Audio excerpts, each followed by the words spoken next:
وقت میں ہم باہر نکلے، اگر اندر چلے جاتے تو دروازہ بند ہو جاتا تو ختم تھا، وہاں بچا میں۔ اس کے بعد اگلے دن یہاں، 2 دن کے بعد، 3 دن کے بعد ادھر ایک اور مرتضیٰ بھٹو ٹائپ قتل کرنا تھا، وہ مجھے پہلے پتہ چل گیا، میں نے ٹی وی پہ چلا گیا، وہ رک گئی بات۔ تو سازش تو کیا ہو رہی تھی؟ سازش یہ ہو رہی تھی کہ ایک پارٹی جو جیتنے جا رہی تھی الیکشن، اس کو پارٹی کو ختم کرنے کے لیے لیڈر کو ختم کرنا تھا، اور پلان تب سے بنا ہوا تھا، کیسز شروع ہو گئے تھے مہینوں کے اندر۔ جیسے 70 سال میں ایک آدمی کے اوپر ایک کرمنل کیس نہیں ہوتا، چند مہینے میں آج 170 سے زیادہ کیس ہو چکے ہیں۔ یہ یعنی کون سا انصاف کا تقاضا ہے کہ ہر قسم کا، جو ہر دوسرے دن کوئی نیا کیس ہو جاتا ہے، سارا میرا وقت ایک عدالت سے دوسری عدالت میں لگتا ہے۔ تو یہ کون سا، یہ ملک کی بہتری کے لیے ہو رہا ہے کہ ایک پارٹی، سب سے بڑی پارٹی کو باہر رکھنا؟ اس سے بڑی سازش کیا ہے؟ جمہوریت، سب سے بڑی پارٹی کو ختم کرنے کا مطلب جمہوریت ختم کرنا، اور جمہوریت ختم کرنے کا مطلب آزادی ختم کرنا ہے۔ تو یہ کیا ملک کے خلاف سازش نہیں ہے؟ اور پھر جو 9 مئی کو ہوا، اب ISPR صاحب کہہ رہے ہیں کہ جناب 9 مئی کو جو ہوا ہے وہ ایک بڑی سازش چلتی آ رہی تھی، تو وہ سازش سامنے آئی، بغاوت۔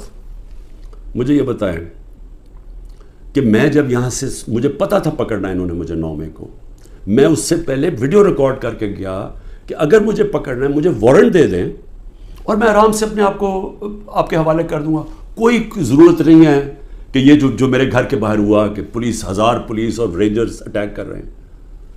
سب کے سامنے جو ہوا کہ رینجرز بھی نہیں بلکہ وہ کمانڈوز تھے، انہوں نے اٹیک کیا، شیشے توڑے، عملہ جو بیٹھا ہوا تھا رجسٹری آفس کا اسلام آباد ہائی کورٹ، اس کو مارا، وکیلوں کو مارا، مجھے لگا ڈنڈا، مجھے اس طرح لے کے گئے جس طرح کوئی دہشت گرد ہے، غیر قانونی طور پہ مجھے پکڑا۔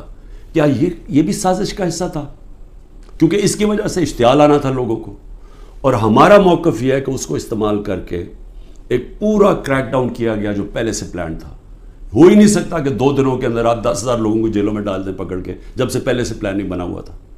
اور اس کے بعد جو بھی چیزیں ہو رہی ہیں کہ جو PTI کا ہے اس کو پکڑ لیتے ہیں، جیلوں میں ڈال دیتے ہیں، بری طرح رکھا جا رہا ہے، تشدد کیا جا رہا ہے، کسٹوڈیل ٹارچر کی جا رہی ہے، اور جو ہاتھ کھڑا کر کے کہتا ہے جی میں تحریک انصاف چھوڑ رہا ہوں، سب کچھ معاف۔ تو میرا اب سوال یہ ہے کہ ISPR کا یہ موقف ہے کہ فوج کے خلاف بغاوت ہے، ہمارا یہ موقف ہے کہ یہ ہمارے خلاف پوری سازش ہوئی پارٹی کو ختم کرنے کی تاکہ وہ الیکشن نہ لڑ سکے اور عمران خان کو الیکشن سے باہر کیا جائے۔ یہ 170 کیسز اس لیے ہیں کہ کسی طرح ڈسکوالیفائی کرو یا جیل میں ڈالو، اور یہ ملٹری کورٹس بھی میری نظر میں اس لیے ہیں کیونکہ سول کورٹس کے اندر یہ جو سارے کیسز ہیں یہ کبھی چل سکتے ہی نہیں ہیں کیونکہ بوگس کیسز ہیں، تو اس لیے ملٹری کورٹس بنائے جا رہے ہیں تاکہ اس میں عمران خان کو سزا دی جائے تاکہ وہ الیکشن سے باہر ہو جائے۔ تو میں آج اپنی ملٹری اسٹیبلشمنٹ کو کہنا چاہتا ہوں کہ دیکھیں، انصاف کا تقاضا تو یہ ہے کہ ISPR نے تو فیصلہ کر کے ہمیں دے دیا، اور جو بھی بیان آتے ہیں اسٹیبلشمنٹ سے اس سے واضح ہوتا ہے کہ ہم ہی بغاوت کر رہے ہیں، PTI اور عمران خان۔ آپ نے تو اپنا مائنڈ دے دیا ہے، تو اب سوال یہ ہے کہ آپ ملٹری کورٹس میں آپ کیسے فیصلہ کر سکتے ہیں؟ کیونکہ جج، جوری اور ایکسیکیوشن تو اب بن ہی نہیں سکتے، وہ تو انصاف ہوتا ہی نہیں ہے۔ انصاف تو وہ ہوتا ہے کہ میرا موقف ہے اور ایک اسٹیبلشمنٹ کا موقف ہے، بیچ میں تو کوئی جج بیٹھ کے فیصلہ کرتا ہے نا کہ کون ٹھیک کہہ رہا ہے۔ مجھے موقع دیا جائے، میں انشاءاللہ ثابت کروں گا۔ میرے پاس تو اب آہستہ آہستہ ثبوت آیا نا کہ یہ پورا پلان کر کے 9 مئی کو انتشار کیا گیا ہے، یہ جو جگہیں جلائی گئی ہیں یہ پلان ہوا تھا پہلے سے، یہ جو پکڑے تھے 10,000 لوگ یہ پہلے سے پلان بنا ہوا تھا، اور یہ پلان صرف ایک مقصد سے تھا کہ تحریک انصاف کو ختم کرنا ہے۔ یعنی جو کاٹا ڈالا ہوا تھا، جو بار بار مجھے ہمیں اسٹیبلشمنٹ بتاتی تھی، جو میرے ابھی بھی لوگوں کو ملتی ہے، تو ہمارے جو سارے لوگوں کو ملتی ہے ان کو یہ کہ جی عمران خان کے اوپر کاٹا ڈل گیا ہے، آپ کسی اور پارٹی میں چلے جائیں، PTI کا کوئی مستقبل نہیں ہے۔ پہلے تو ان کی بزنس بھی بند کرتے ہیں، گھر بھی توڑتے ہیں، سب کچھ، لیکن ساتھ پھر یہ مایوس بھی کر دیتے کہ جی عمران خان کا تو کوئی چانس ہی نہیں ہے۔ تو بڑے رسپیکٹفلی میں کہنا چاہتا ہوں کہ یہ عدالت میں کیس چلنا چاہیے اور اوپن ٹرائل ہونی چاہیے۔ میری ایک اور ریکویسٹ ہے، یہ ٹیلیوائز ہونی چاہیے ٹرائل، کیونکہ یہ ایک ملک کے خلاف اگر بغاوت ہے تو یہ کوئی چھوٹی چیز نہیں ہے، تو یہ چھپا کے نہیں ہونی چاہیے، پبلک میں ہونی چاہیے سارے جو آپ کہتے ہیں کہ آپ کے پاس ثبوت ہیں آپ لے کے آئیں, جو میرے پاس ثبوت ہے وہ ہم لے کے آتے ہیں, قوم کے سامنے رکھیں, کیونکہ اگر اپنی فوج کے خلاف کوئی بغاوت کرتا ہے اس کو سزا ملنی چاہیے. میری طرح کا آدمی جو فیصلہ ساری باہر 20 سال باہر کمائی کی, سب کچھ بیچ کے آج میرا پاکستان میں, میرا ایک پیسہ پاکستان سے باہر نہیں ہے, تو مجھے اگر غدار کہا جا رہا ہے تو مجھے موقع ملنا چاہیے اپنے آپ کو بے قصور ثابت کرنے کا پبلکلی. اور دوسری طرف جن لوگوں کو آج اوپر بٹھایا گیا ہے, جو سارے آج دبئی بیٹھے ہیں, پاکستان کے فیصلے دبئی میں ہو رہے ہیں, مجھے یہ آج بتا دیں کہ کبھی سنا ہے نریندر مودی جا کے کسی اور ملک کے اندر اپنے وزیروں کو بٹھا کے فیصلے کر رہا ہے؟ کبھی سنا ہے کہ برطانیہ کا پرائم منسٹر جا کے یورپ میں بیٹھا ہوا, یا یورپین پرائم منسٹر کہیں اور جا کے کر رہے ہیں؟ کبھی دنیا میں سنا ہی ہے؟ یہ ملک سے مذاق کیا ہو رہا ہے کہ جن لوگوں کا اسٹیک ہی پاکستان میں نہیں ہے, ان کی دبئی میں بڑی بڑی پراپرٹیز ہیں, لنڈن میں بڑی پراپرٹیز ہیں, اور یہ مجھے کس نے بتایا ہے؟ یہ ہماری ISI نے ہمیں بتایا ہے. یہ نیب کے جو پہلے چیئرمین تھے جنرل امجد, انہوں نے مجھے آج سے 20 سال پہلے 23 سال پہلے پوری بریفنگ دی کہ ان کی کتنی پراپرٹیز ہیں ملک سے باہر. یہ سارا وقت ہمیں کدھر سے انفارمیشن آتی تھی؟ کیونکہ ISI کے پاس انفارمیشن ہوتی تھی, ادھر سے ہمیں انفارمیشن ملتی تھی کہ ان کی کتنی پراپرٹیز باہر ہیں, انہوں نے کتنا پیسہ کیا, فلانی ڈیل سے کتنا پیسہ کمایا. وہ لوگ جو آج اربوں ڈالر کی باہر پراپرٹیز لے کے بیٹھے ہیں, جن لوگوں میں ایک کہتا ہے کہ نواز شریف کہتا ہے کہ ہندوستان کو کہ جی یہ پاکستانی فوج دہشت گردی کر رہی ہے ڈان لیکس میں, دوسری طرف آصف زرداری جا کے کہتا ہے امریکنوں کو کہ جی ایڈمرل منل کو, وہ حسین حقانی اس کا ایمبیسڈر کہتا ہے کہ ہمیں بچا لو پاکستانی فوج سے, امریکنوں کو کہتا ہے. وہ ٹھیک ہیں جن کے اربوں ڈالر باہر پڑے ہیں, اور جو آج سارے مل کے, یعنی پاکستان میں انہیں کوئی جگہ نہیں ملی میٹنگ کے لیے, وہ باہر بیٹھے ہوئے سارے. اور عمران خان جو سب کچھ اپنا چھوڑ کے بیچ کے آج پاکستان ہے, وہ غدار بن گئے. مجھے یہ بتائیں, میں پرائم منسٹر 3.5 سال تھا, مجھے ایک بتائیں میں نے نجی دورہ کیا ہو, پرائیویٹ وزٹ کی ہو. میرے بچے انگلینڈ میں تھے, 2 دفعہ مجھے برطانیہ کے پرائم منسٹر نے آفر کی کہ لنڈن آؤ, میں کیوں نہیں گیا؟ کیونکہ میں جب کوئی باہر کا دورہ کرتا تھا پہلے میں دیکھتا تھا میرے ملک کو اس کا کیا فائدہ ہے. کیونکہ جب ایک پرائم منسٹر باہر دورہ کرتا ہے, پاکستان کے ڈالر خرچ ہوتے ہیں, ہمارا پیسہ خرچ ہوتا ہے, ہمارا مقروض ملک ہے. میں تو اپنے بچے تک نہیں گیا. نواز شریف 22 دفعہ نجی دورے کیے اس نے لنڈن کے جب وہ پرائم منسٹر تھا. آصف زرداری 50 دفعہ دبئی گیا جب وہ پریزیڈنٹ تھا, اور ملکوں کے علاوہ. تو آج مجھے تکلیف یہ ہے کہ یہ جو لوگ اوپر مسلط کیے ہیں, جو دبئی بیٹھ کے پاکستان کے فیصلے کر رہے ہیں, یہ محب وطن ہیں, اور میں اور میری جماعت ان کو غدار کہا جا رہا ہے. اس لیے اس کی اوپن ٹرائل کریں. یہ بیٹھے اس کو ٹی وی کے اوپر یہ ٹرائل آئے, مجھے موقع ملے بتانے کا قوم کو کہ ہمارے سے ہوا کیا کیا ہے, میرے سے کس طرح غداری کی گئی ہے, کس طرح میرے سے جھوٹ بولے گئے ہیں, کس طرح کمر میں چاقو مارا گیا ہے, اور آج پاکستان کو گھٹنے پہ پہنچا دیا ہے.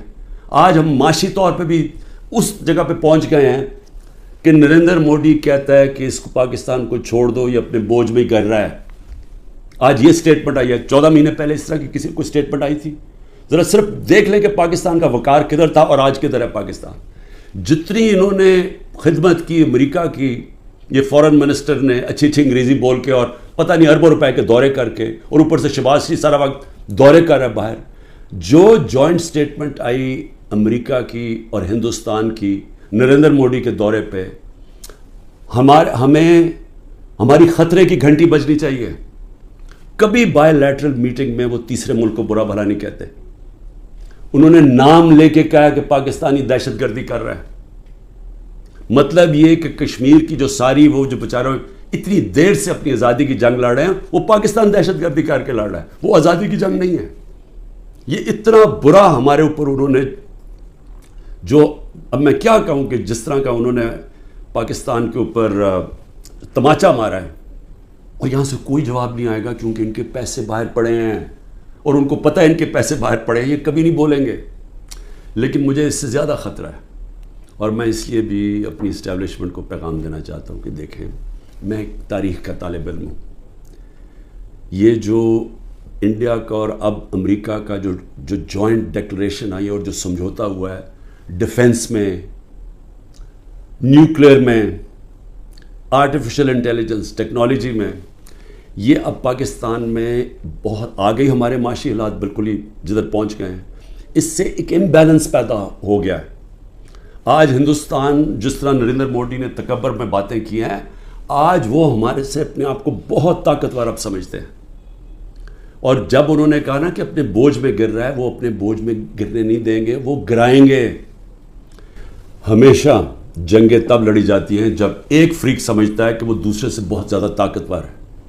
روس جب یوکرین میں گیا تو یوکرین کا نیوکلیر پروگرام ختم ہو چکا تھا اور روس سمجھتا تھا ان سے بہت بڑا طاقتور ہے. امریکہ عراق میں اور افغانستان میں اس لیے گیا کہ وہ بہت طاقتور تھا ان سے. تو جب ہندوستان یہ سمجھنا شروع ہو گیا کہ وہ پاکستان سے بڑا طاقتور ہے, ہماری خطرے کی گھنٹی بجنی چاہیے. ملک کو متحد ہونا چاہیے. ملک کو آزاد رکھنے کے لیے قوم کو اکٹھا ہونا چاہیے. یہ نہیں ہونا چاہیے کہ ملک کی اسٹیبلشمنٹ ملک کی سب سے بڑی پارٹی کو ختم کرنے کی کوشش کرے. اس کا مطلب جو ملک کی اکثریت عوام ہے, جو ایک پارٹی کے ساتھ کھڑی ہے, اس کو اپنے خلاف کر لے. یہ ملک کو نقصان ہے. ہماری پھر سے اکانومی بیٹھ چکی ہے, ان کے پاس کوئی حل نہیں ہے. جو جس طرف ہم جا رہے ہیں, جو یہ کوشش کرنے جا رہے ہیں کہ کھچڑی پک جائے پولیٹیکل انجینئرنگ سے, وہ اور ملک کمزور ہونے والا ہے. میں اس لیے پھر سے کہتا ہوں کہ آخر میں اپنے جو فیصلہ کرنے والے لوگ ہیں, جو طاقتور لوگ ہیں, اس وقت پاکستان کو ایک ہی راستہ ہے, صاف اور شفاف الیکشن. لوگوں کو امید صرف تب آئے گی, امید ختم ہو چکی ہے. نوجوان جو چھوڑ کے ملک کو جا رہے ہیں, پروفیشنلز جو ملک کو چھوڑ کے جا رہے ہیں, جو غریب لوگ کشتیوں میں ڈوب رہے ہیں باہر ملک سے نکلنے کے لیے, ان کو امید چاہیے. اور کسی چیز سے امید نہیں آنے لگی سوائے ایک چیز سے, صاف اور شفاف الیکشن. پاکستان پائندہ باد.